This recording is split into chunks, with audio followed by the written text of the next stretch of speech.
ada kebangkitan, mesti apa? Mati. John, maju. Bapak Pendeta mau ajarkan cara mati buat jemaat ini. Ini saya kasih ilustrasi. Coba kita dua ribut. Ribut tuh begini. Nah, supaya tidak terjadi luka di antara kita, maka jangan ribut terus. Saya mati aja. Terus. Nanti lama-lama dia capek, mati sendiri. Mengerti? Jadi kalau laki bini itu ribut-ribut, laki mati. Nanti bini ribut, lama-lama mati. Jadi mari kita belajar untuk berespons dengan benar dalam situasi apapun. Lukas pasal 15 ayat 24. Sebab anakku ini telah mati dan kini hidup kembali. Ia telah hilang dan kini ditemukan kembali. Lalu mulailah mereka bersukaria. Jadi di dalam tabung itu ada satu tanjung namanya Tanjung Daiktutu. Nah, satu kali ada perayaan 17 Agustus. Dan panitia bilang, salah satu lomba yang dipertandingkan ialah lomba menyelam. Siapa yang bertahan lama dalam laut itu juara satu.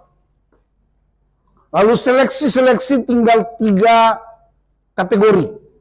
Kategori pertama, anak muda umur 20 tahun. Kategori yang kedua, umur 40 sampai 50 tahun. Lalu kategori ketiga, umur 70 ke atas. Jadi lomba dimulai. Tiup peluit, langsung 3 orang itu menyelam. Semua orang tepuk tangan. 10 menit kemudian, anak muda 20 tahun keluar. Juara berapa? 3. Kira-kira 15 menit kemudian, bapak umur 50 tahun keluar. Juara berapa? Juara 2. Dan tunggu sampai 1 jam. Bapak umur 70 tahun ini yang keluar-keluar. Menyonyong muda. Turun cari. Orang mulai menyelam cari di tempat. Turun tadi berapa? 100 meter ketemu orang tua. Dia punya batu, sudah tagai di batu karang. Mati. Dong angkat ke atas. Lalu panggil suster. Waktu itu nggak ada dokter. Ibu suster, coba periksa dulu. Dong tua buka, bapak tua 70 tahun ini pun tangan. Semua mau periksa nadi kira-kira sudah mati ke belum. Begitu buka begini, lihat di dalam orang tua pun tangan. Ada tulisan spidol hitam besar. Tulisannya bunyinya, biar mati yang penting menang. Haleluya.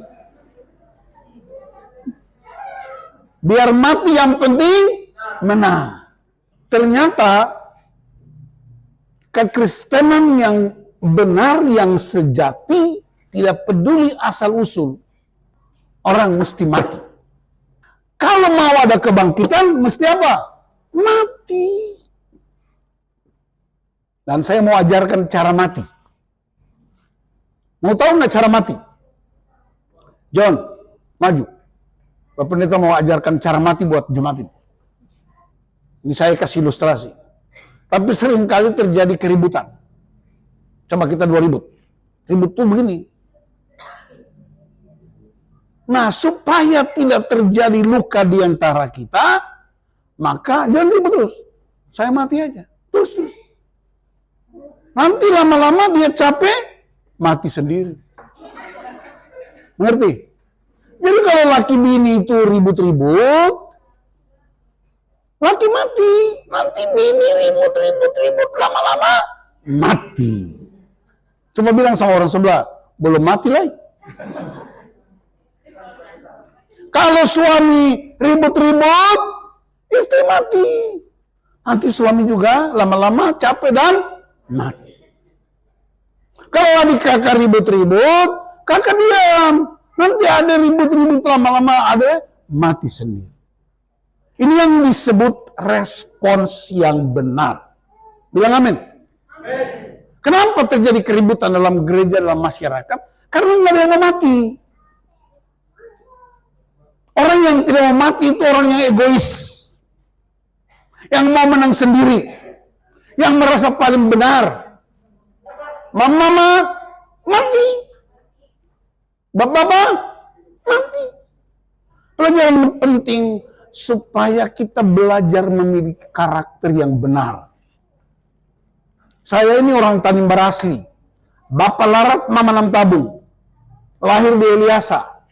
Sekolah di Namtabung, sekolah di Semlaki, di Ambon. Merantau di Jakarta sampai sekarang udah 37 tahun. Belum terlalu lama. Istriku ini orang Dayak. Besar di kota yang cukup asli karena itu kotanya kota hutan. Ketemu dengan laki-laki selaru Tanimbar yang hidup di pinggir pantai. Biasanya ombak gelombang dan suara keras. Kita mesti suara keras untuk mengimbangi ombak gelombang. Tapi orang di Kalimantan itu tenang. Begitu ketemu, beda. Satu suara tinggi, satu tenang. Kalau kita nggak belajar untuk hidup firman Tuhan, udah beribut tiap hari.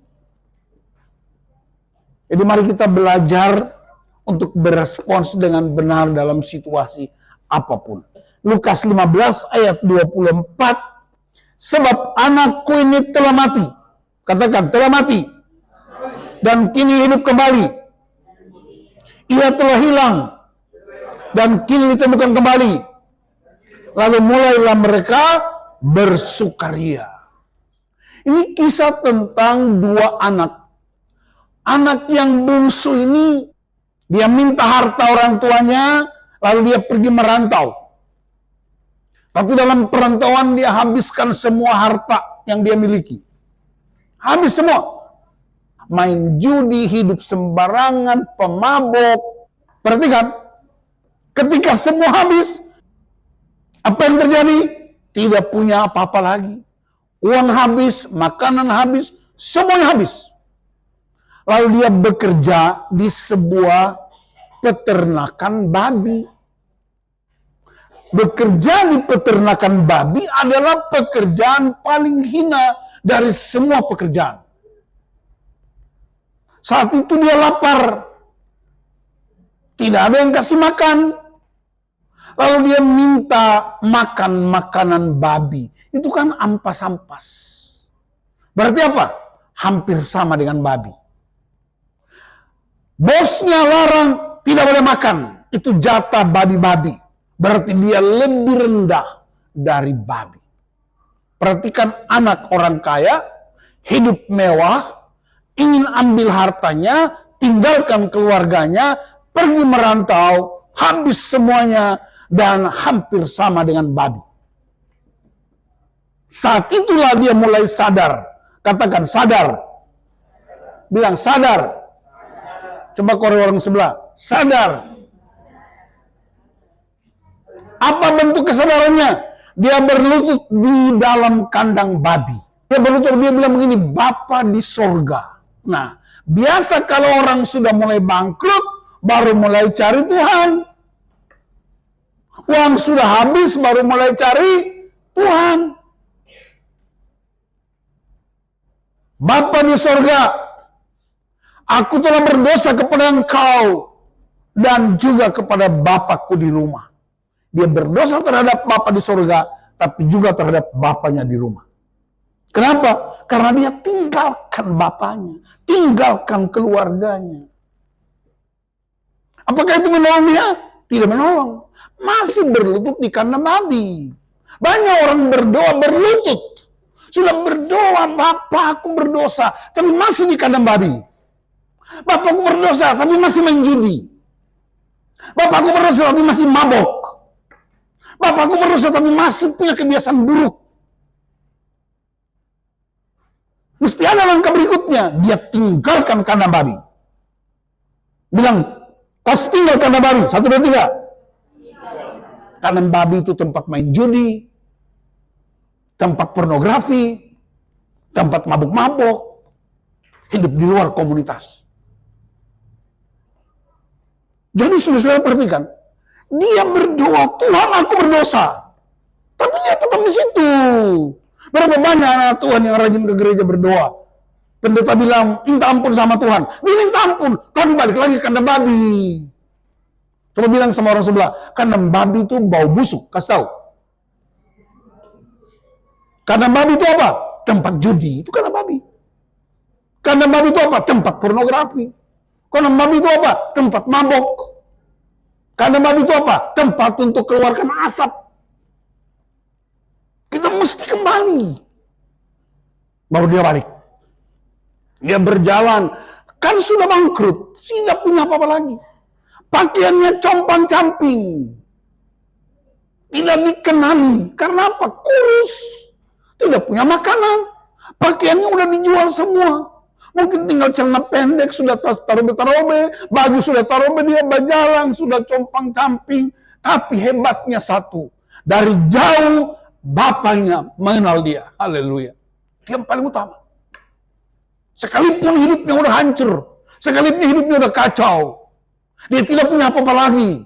Tapi dari jauh, bapaknya kenal siapa anak. Apa yang terjadi? Bapaknya lari, jemput, bapak polo dia. Anak mau babi, bapak polo dia. Kata orang saya, dari mana? Kurang ajar, saya bikin malu-malu orang tua saja. Tandang dia, pukul dia, maki dia. Alkitab bilang lain. Sekalipun anaknya nakal, dia tinggalkan keluarga, dia habiskan harta kekayaan. Tapi waktu dia pulang, bapaknya sambut dia. Kayaknya bapak di sini ya, saya berdoa supaya jangan kasar sama anak-anak. Karena dulu juga kita anak-anak. Apa yang dilakukan bapaknya? Dia begitu sambut, dia bawa ke rumah, baru dia bikin pernyataan. Perhatikan ini ya.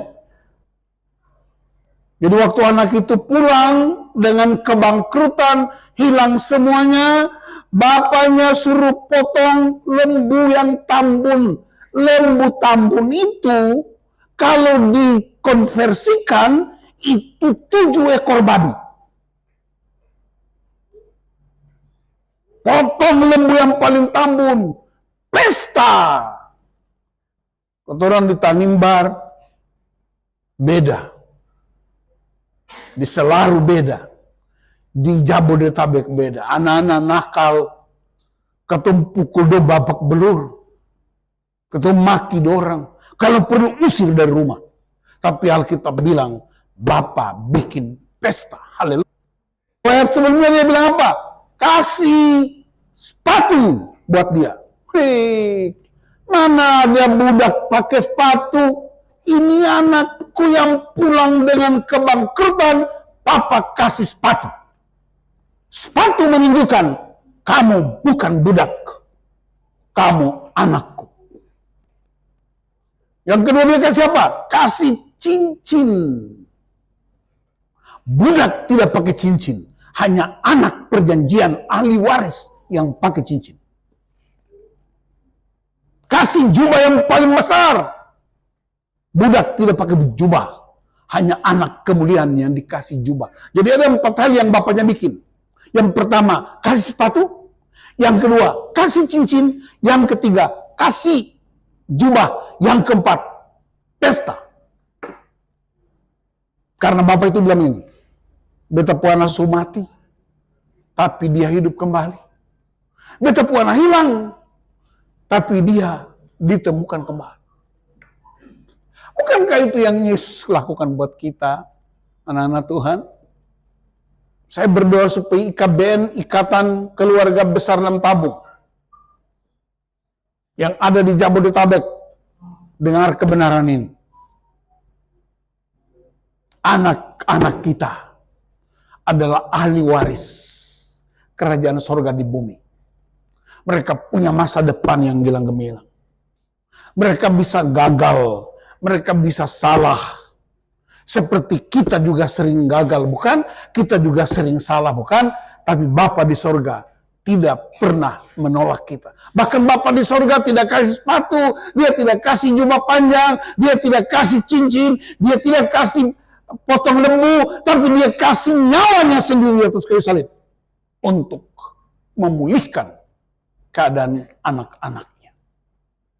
Prinsip ini penting untuk mengingatkan kita bahwa hidup dalam kerajaan Allah, hidup menurut apa kata Tuhan, bukan apa kata dunia. Berapa banyak orang yang suka menyangkal, beta menyangkal saya mau hidup. Hebat sekali. Kalau begitu, Yesus juga bisa menyangkal kau. Oh, si kepala batu, tinggal selesai. Tapi Alkitab bilang, Yesus mati di atas kayu salib untuk orang-orang yang terhilang, untuk orang-orang yang terbuang. Dan itu alasan Yesus datang untuk membebaskan mereka. Karena itu apa? Syaratnya apa? Memang kita mesti mati. Apa yang mesti mati? Egonya.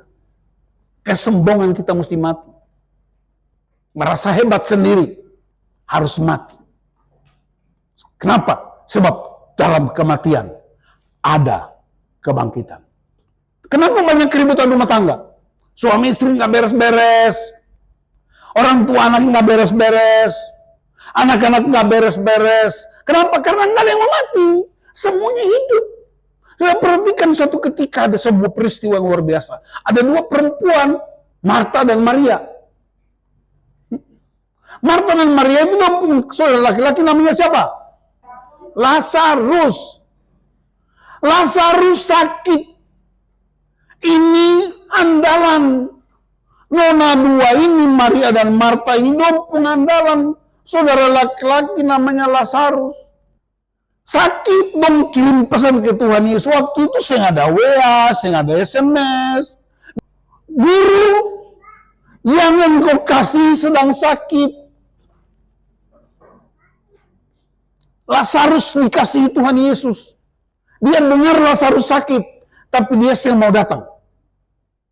Ternyata ada maksudnya. Kenapa Yesus nggak datang? Lazarus sudah mati 4 hari, baru Yesus datang. Maria sambut, Mary bilang, Tuhan Yesus, seandainya engkau datang, dia sedang mati. Berarti ada harapan kalau Yesus datang, dia nggak mati. Tapi Yesus bilang apa? Dia sedang mati, Nona. Dia cuma tidur.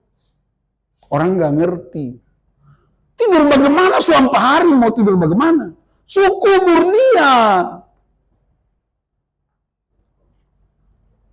Apa yang terjadi? Yesus datang ke pinggir kuburan. Dia berteriak, Lazarus! Keluar! Keluar nggak? Keluar nggak? Keluar. Apa artinya? Bangkit. Ternyata Yesus punya rencana.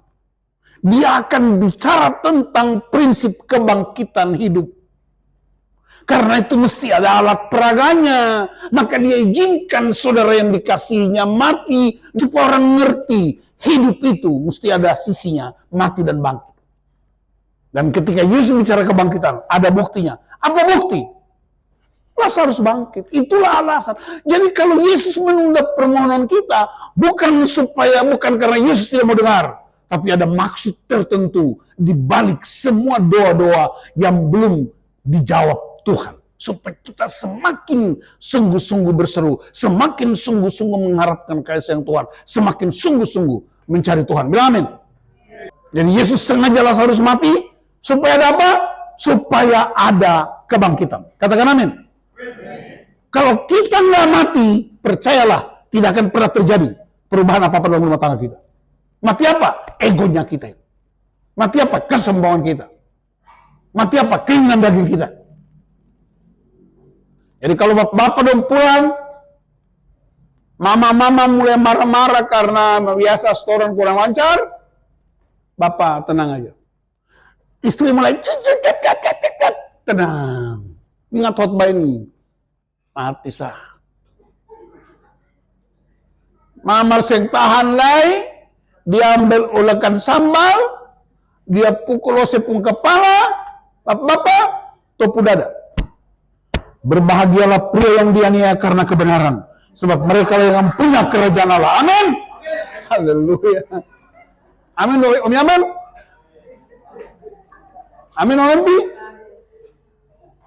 Hah? Kalau saya ngamin, lebih baik dong mundur dari Kristen saja. Nah, bagaimana kalau bapak mulai marah-marah? Bapak mulai marah-marah dong, pulang capek. Mama tenang. Pak, mau minum apa? Bapak tetap marah-marah karena bukan selesai dengan tukang ojek. Mama buka kedua tangan lalu bilang sama suaminya, marilah kepadaku suamiku yang letih lesu dan berat. Mama akan bikin kopi susu dan pisang goreng buat kamu. Amin. Amin, mama. Itu yang disebut dalam kematian ada kebangkitan. Bilang amin. Laki suka kena panas di jalan, kena debu, motor kadang-kadang mulai seret karena bensin sudah habis, dia punya businya udah mulai rusak, dia mesti dorong motornya dari Cibubur sampai di Cilengsi, setengah mati kan? Sampai di rumah ada pemarah lagi, mama bertobat. Dia pulang saya bawa apa-apa karena memang belum gajian, mau pinjam di kantor juga nggak boleh karena utang lama belum dibayar. Yang ketawa ini pengalaman. Yang tidak ketawa ini pelaku-pelaku utama ini.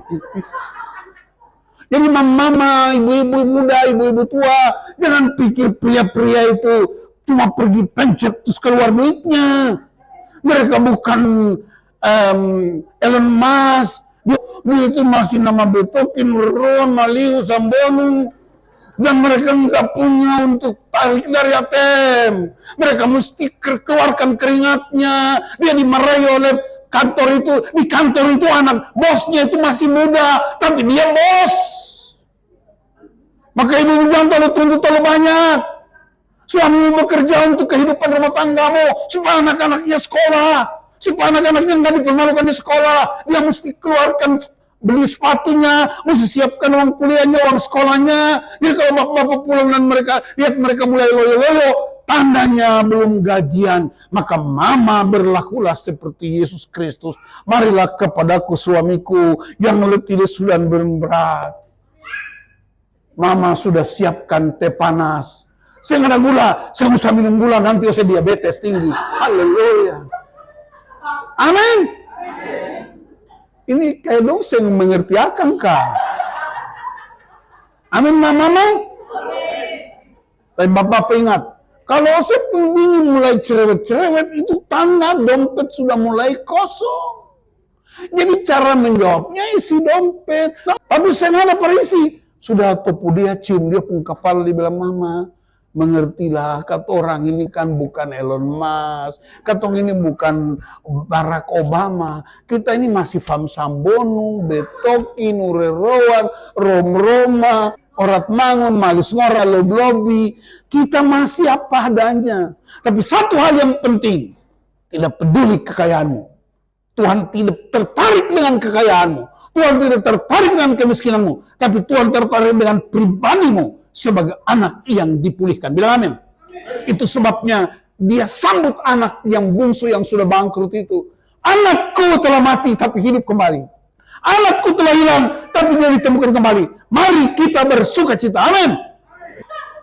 Jadi mari jadi rumah tangga kita, keluarga kita jadi keluarga yang selalu bersuka cita. Keluarga yang penuh kemeriahan. Kalau bapak marah-marah, mama mulai. Ese biohe. Awai sasami. Ese biohe. Petrial sasamke. Dong nyanyi di gereja lagu itu keren. Tapi beta dengar domba kalai di rumah udah kayak Israel dan Palestina saja. Lebih baik kamu orang ketengkirin ke Palestina saja. Kalau yang suka bakal-bakal di rumah, kita lapor dong per duta besar, kirim dong ke Palestina. Kita ini sudah bangun keluarga bertahun-tahun. Orang tua tinggal di kampung, kita udah merantau. Masih bakal terus laki bini, orang tua anak. Anak-anak dan saudara-saudara. Kita bersuka cita karena dia hilang, ketemu kembali. Dia mati, udah bangkit. Allah itu, mari kita bersukaria. Amin. Saya berdoa supaya persekutuan ini tidak ada orang yang merasa paling benar, tidak ada orang yang merasa bersalah, tapi kita saling menopang. Yang kurang, yang ini kasih tambah, yang di sana lebih, ini perbaiki, lalu kita menjadi keluarga ilahi. Supaya orang-orang di kampung mereka dengar puji Tuhan. Walaupun anak-anak kami, keluarga kami di Jabodetabek, mereka berkekurangan, mungkin mereka tidak kirim kita uang, tidak kirim pesawat terbang, tapi mereka tetap bersuka cita, hidup dalam persekutuan yang kuat. Yesus tidak pernah memperhitungkan kesalahan kita. Yesus tidak pernah menghina kita. Dia tidak pernah bikin daftar kesalahan kita. Dia tidak pernah mengungkit-ungkit masa lalu kita. Tapi dia tersalib, terbuka. Hanya karena kita. Ingat, salib Kristus adalah cara dia melindungi kita. John, harusnya John ini yang mesti ditikam. Karena dia salah dan berdosa. Harusnya dia yang dicambuk. Harusnya dia yang disalibkan. Tapi karena kasih Tuhan begitu besar, maka Yesus datang. Buka kedua tangan. Yesus yang ganti dia. Supaya Yesus yang kena semua. Ose bebas. Jadi kalau saudara lihat salib itu artinya ini. Dia pasang badan tutup beta. Biar dia yang terima semua. Dan kau diselamatkan. Terus masih kepala batu lagi. Bukankah dia telah pasang badan untuk tutup Ose? Kenapa Ose masih salibkan orang? Masih salibkan istri? Masih salibkan suami? Masih salibkan anak-anak? Masih salibkan majelis? Mari kita jadi orang Kristen yang benar-benar menyadari pentingnya salib Kristus bagi kita. Tuhan Yesus memberkati kita. Amin.